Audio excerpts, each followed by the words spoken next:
Did your parents always keep giving you animals and things? Like, they thought you looked like you had to be grabbing onto something all the time, or you'd fall over or blow away or something? Well, don't look at me like that. Listen, I can just leave if you don't want to hear this, if you think this is stupid or something. I mean, you asked me a question and now I'm going to answer it whether you like it or not. So my parents kept giving me these animals, see, and not just cats and dogs, but also a pregnant raccoon and 2 ducks named Mickey and a deflowered skunk and this chicken named Arnold and like all kinds of things like that. They were really dumb, not the animals, my parents. Well, you know how dumb they are.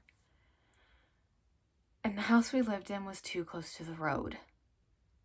And what happens when you live too close is that all of your animals are always getting splattered on the road, and your brothers are always having to go out with a shovel to scrape them off and take them someplace to bury. And sometimes, if they're all squashed up but not quite dead, your brother hits them with a shovel until they stop screaming or squawking or whining or meowing, as the case may be, and giving them names makes it worse. But I loved to, and I couldn't help it, and I did.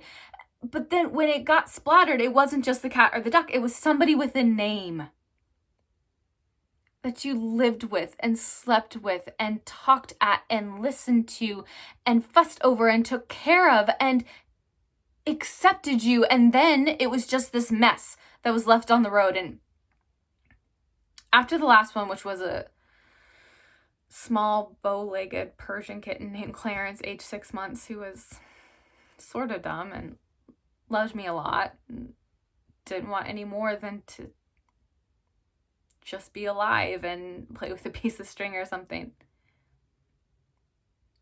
After that last one, I made my stupid parents promise me to never get me another thing that was alive because I had figured out what was true and still is true.